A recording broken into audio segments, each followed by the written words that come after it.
Good evening and welcome, friends. This Friday, 8 p.m. burning question.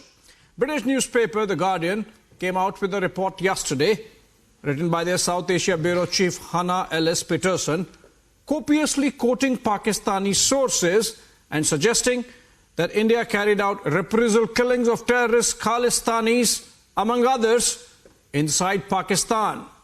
Even attempting to sully the Prime Minister's office, the report insinuated that some sources she spoke to put the onus of the decision on India's PMO.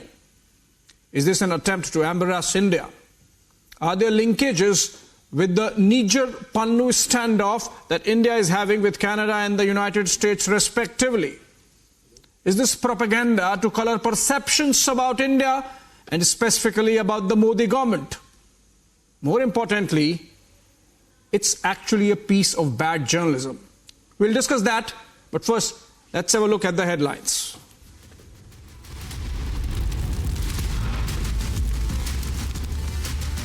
The Guardian puts out report claiming India ordered killings of terrorists in Pakistan. Is British media pushing Pak narrative now?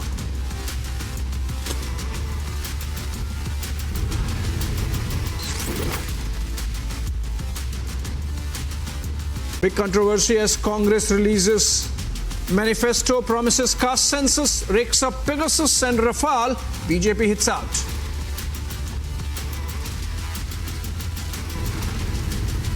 The Kerala story controversy is back as Kerala Chief Minister objects to Doordarshan's move to telecast the movie.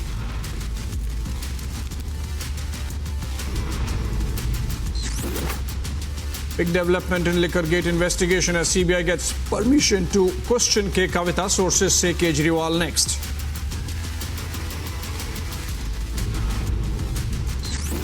Robert Vadra announces candidature from Amethi for the big election, but ducks and dodges Republic's specific questions.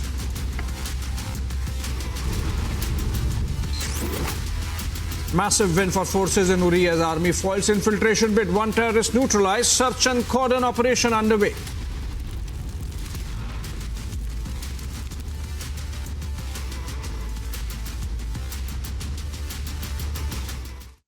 Welcome back again, friends. While on the one hand, the opposition has been calling for a level playing field ahead of Lok Sabha elections, foreign media is at it once again to interfere and influence Indian elections. Or that seems to be the case.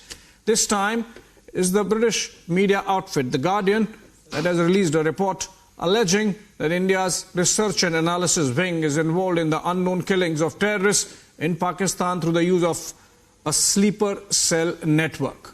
The evidence submitted by The Guardian cites Pakistani officials alleging these claims.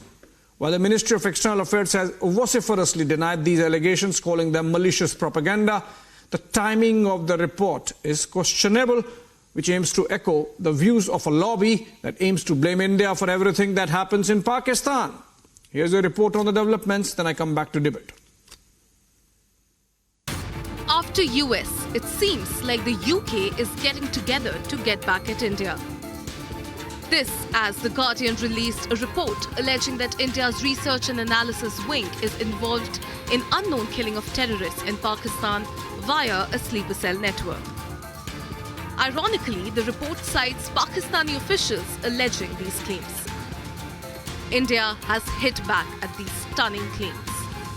ISI for long has been harboring terrorists, calling them as assets. But ever since India has adopted a strong anti-terror policy and is not allowing these terrorists to infiltrate any more into its territory, these terrorists have become out of job.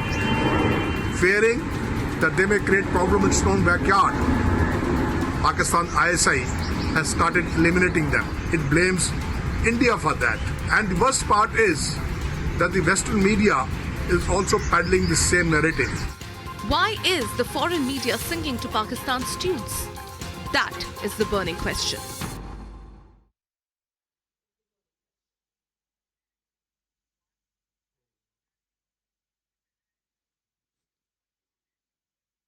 All right, we have on this conversation Foreign Affairs expert Aditi Kothari Lange. We have Dr. Dhananjay Tripathi, Chairperson, Department of International Relations, South Asian University, and then we have Major Samarpal Toor, with whom I would want to begin, defense expert joining us live on this conversation. Major Toor, you think that the report has not even done basic due diligence, completely pushing the Pakistani propaganda and in fact ISI narrative on this issue of killings of these terrorists in Pakistan by unknown gunmen? Well, to begin with, Abhishek, I would rather say that the reason why the countries are speaking up against India is a direct fallout of our support and good relations with Russia. And it is the outcome of the Russia-Ukraine war that it has come to this now, that the threshold and the patience of the European countries and the West is going against India. Recently, we saw Germany give comments regarding Mr. Kejriwal, then followed by USA doing that, and now the UK's newspaper, The Guardian. So it is all systematically being done by the Western countries, and they have a very good intelligence network, number one. Number two, let us not forget that Pakistan is the hotbed of harboring terrorists. And what more proof would anybody want than Osama bin Laden being caught in Abbottabad, 5 kilometers away from the Pakistan military academy?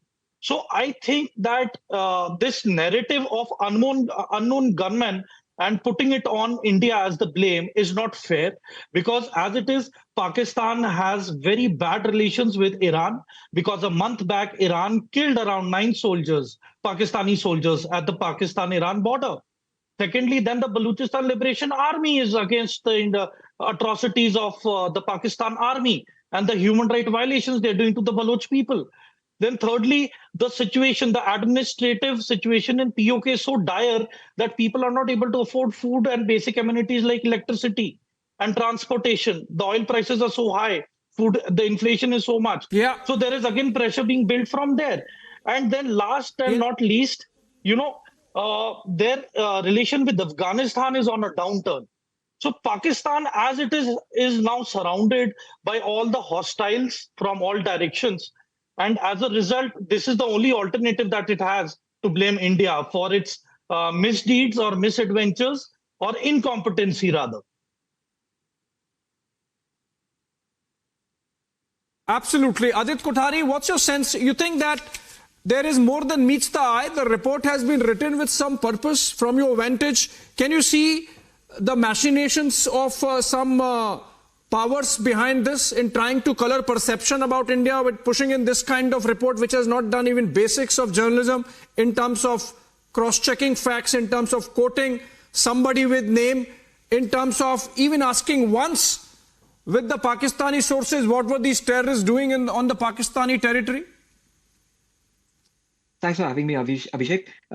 So, there are two aspects to this. Whether or not Western powers are interested in Indian elections, I think that's fairly well documented. We've seen how Germany, the United States, etc., all have their stakes on the Indian elections, and they do not want the Modi government to go. They in fact want to work with the Modi government, but they want to limit their powers to. So essentially, what they're playing to is a gallery where they want to restrict the winning majority of the Modi government, whereby they can essentially control the narratives from their perspective. And that is what they're getting at. They know very well that, 2024 is a done deal. Eventually, it is Narendra Modi who's going to become the prime minister. I think, it doesn't take a rocket scientist to figure that out. But from a media perspective, I think we need to dehyphenate the British government from this particular hit job that the Guardian has done. Guardian is a repeat offender, and they've done this repeatedly.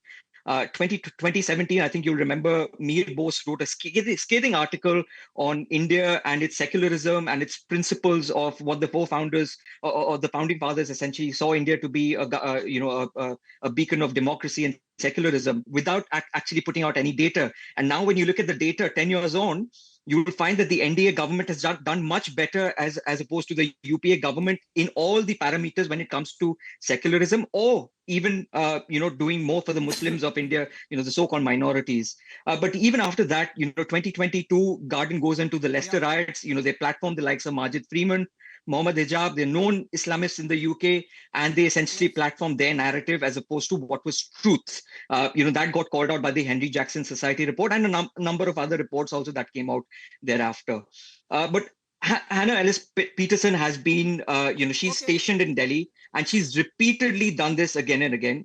When you look at her CAA reporting, she distorted facts, completely omitted all historical facts which go to support the CAA, like the Nehru-Liaquat Pact or the partition. And they were essentially looking at the CAA from a very myopic, contemporary prism, which is not right, because the CAA is essentially to right the wrongs of the history, which is the partition. So they completely, omit, and they demonstrate, their intellectual dishonesty when it comes to that.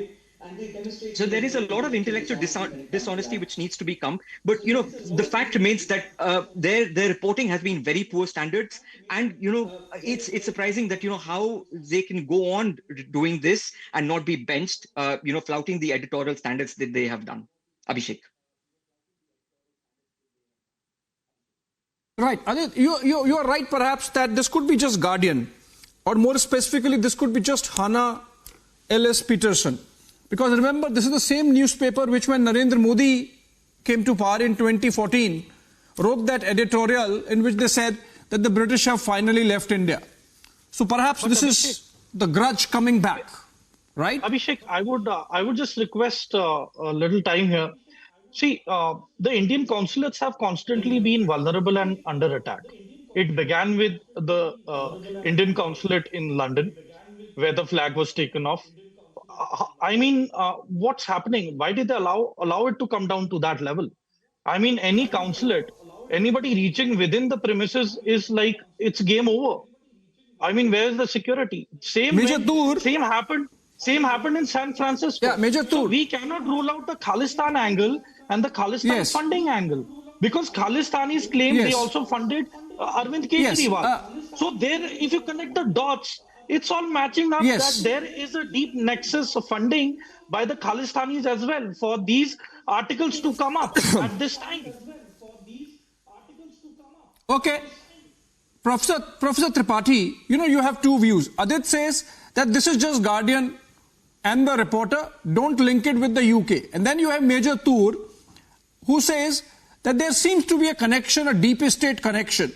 It might not be apparent on the face of it, but if you read between the lines, there is a continuum. So for example, Professor Tripathi, we had German Foreign Ministry, Foreign Office spokesperson making comments on Arvind Kejriwal arrest twice in a gap of 4 days. It was repeated by the US State Department spokesperson taking the same question twice in a span of 48 hours. So obviously there is a concerted attempt being made to sort of pin down the Modi government on the issue of democracy, howsoever obliquely, and then you connect the dots, and then maybe things fall in place that this is actually an attempt to embarrass India, to create a certain colored perception about the Modi government specifically. Professor Tripathi. See, first of all, foreign countries have no right to give lessons on Indian democracy. It's a very strong democracy, grassroots democracy. Condemnable. And I'm very surprised as an international relation scholar that how come ambassadors, how come foreign people are making comment on such a strong democracy. There are democracies all over the world. We know what kind of democracies are there, and we know who support these kind of democracies. So let's not get into that. Second, the report that we are discussing today, and I agree with Aditya that we need to dealing between the UK government and Guardian. This is very unsubstantiated, laughable claims. Let me give one example from the report. The report says that there is an illiterate Pakistani, which is in UAE at some Amazon packing facility. And he is the person who is behind elimination of LET, Lashkar-e-Toiba's Commander-in-Chief Shahid Latif. This is laughable. It's a high-profile target. Someone who is an illiterate, who is working at a Amazon facility, is going back into Pakistan and eliminating such kind of targets. Means what kind of reporting this is? It is laughable. Even anyone who have no knowledge of defense and security issues can immediately realize that this is not going to happen. Number two, I agree that what about ISI? ISI itself, international community knows that what kind of terrorists they harbor. Dawood Ibrahim is in Pakistan. You never know. These people may be eliminating these elements. You don't know that whether these are designated known terrorists. They may have infightings. You never know. There was infighting in Taliban. You cannot blame everything on your own whims and fancies. Somebody may say anything. You cannot, and any report that has to come to such a level where you are alleging, the PMO and a country needs to undergo certain kind of a scrutiny. I'm really surprised the kind of a bad editorial from the newspaper, which is known all over the world. What kind of report they have published means. Let us look at some other facts about this report. Means they are saying that money has been transferred. What was ISI doing when everything was happening? When they were well aware that there was a kind of a plan conspiracy. What they were sitting in a AC room, and now they are sharing the details with our newspaper. Means these are laughable claims. Security agencies, intelligence agency doesn't work like that. So I think it put a lot of question mark on whoever have done the report. Yeah, it put a lot of question mark on the intellect level of the people who do such kind of report, and also on the editorial team, I would say. Exactly. But Adit, coming back to you, you're saying that maybe we should dissociate the UK establishment with this report. But, casting or insinuating the Prime Minister's office and putting the entire sort of, onus on the Prime Minister's office in terms of decision-making for these reprisal killings that Guardian attributes to India. And obviously this is very direct attempt at targeting the office of the Prime Minister. It cannot happen just with two editors and one reporter deciding.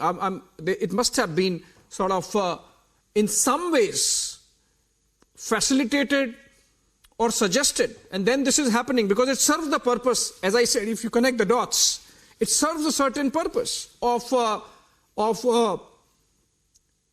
down or denigrating India's democracy or functioning of India's democracy, Adit. I see where you're coming from, Abhishek, but MI6 actually put out this advert when they were hiring, and the advert essentially said, "We are not James Bond." So that is the advert that actually came out. So what I'm trying to get to is that we can stitch up these. But they are suggesting that India has James Bond among its ranks. or Tiger. So clearly Hannah's obviously been watching a lot of Indian spy movies of recent times. Tiger Zinda Hai, Tiger Dobara Zinda Hai, Tiger Wapas Zinda Hai. So that is where she's coming from, and which is why I'm saying that you cannot actually stitch both the government intervention here with the editorial that's come out, because it's clear that this editorial is absolutely piece of trash which needs to be dumped into the garbage. It is fully baiting on conjectures. There are no clear established resources or sources pointed out. There is no money trail that's been provided. So at the end of it all, it is clickbait journalism. Clearly going to the point that Guardian is suffering through massive financial losses. I mean, you look at the financial losses reported last year; it was 21 million. This year, they touted to suffer a loss of 39 million. What are they doing? So this is what are you suggesting that this has been done to sort of rev up the numbers of the failing numbers of Guardian? Failing absolutely. I mean, why would any responsible editorial ever come out with a piece like this, which can be shredded and torn into pieces, apart from getting some attention? I don't see any other motive. Coming back to Major Toor's point, yes, there is definitely, that question needs to be asked of the British government of the criminality that was done against, Bikram Doraiswamy when he was visiting the Glasgow Gurudwara, or what we saw in March 2023, the kind of vandalism of the Khalistani extremists, desecrating the Indian flag, or spreading cow urine on the Indian flag. That is all to be questioned under the Geneva Conventions. Yes, under the Vienna Conventions. We should be questioning the British government, taking them to task. That is where we failed, and we've also failed in reciprocity. We should be removing all of the guards, all of the security that's been provided to the embassies in Calcutta or Bombay or Delhi. It completely flabbergasts me as to why we've not taken these measures when they are not willing to provide us our Indian High Commission in London with the kind of security that it truly deserves. Exactly. Abhishek, I would want to add on to Major Toor, with your Fauji background, can you tell us that the report suggests that this program of carrying out these targeted killings inside Pakistani territory by the Indian agencies, essentially RNAW, has been going on for more than 2 years now. You think that this kind of program is possible by any agency? Forget about RNAW. For example, even Mossad, can they sustain this kind of program for 2 years? Can CIA? Maybe CIA can, and that's why Americans think that maybe India is doing it, India is catching up. But is it really practically possible that the Pakistanis won't get it for a period of more than 2 years? All I can tell you regarding this, Abhishek, is with a smile, no comments, firstly. Secondly, the Guardian itself is certifying that all those killed were terrorists. What were they doing in Pakistan? So this is a confirmation that Pakistan is a hotbed of terrorists. It's harboring terrorists. The hijacker of IC-814, Zahur Mistry, they were hiding him with the name of Zahid Akhund. He was assassinated on 1st of March. And you will not believe this. It was in the article of the Pakistan news channels that they have apprehended a veteran SSG soldier. Their special forces veteran soldier has been apprehended, and they have set up a network for assassination of these terrorists, because they were not only spreading terror across Pakistan into India, but they were also reasons for spreading terror inside Karachi, inside Peshawar, inside Punjab, inside Sindh in Pakistan. So they themselves had become a problem for Pakistan. So let us not assume and just throw it in the blind that, see, there is no doubt in terms of doubting the capability of RAW. RAW is capable of doing many things.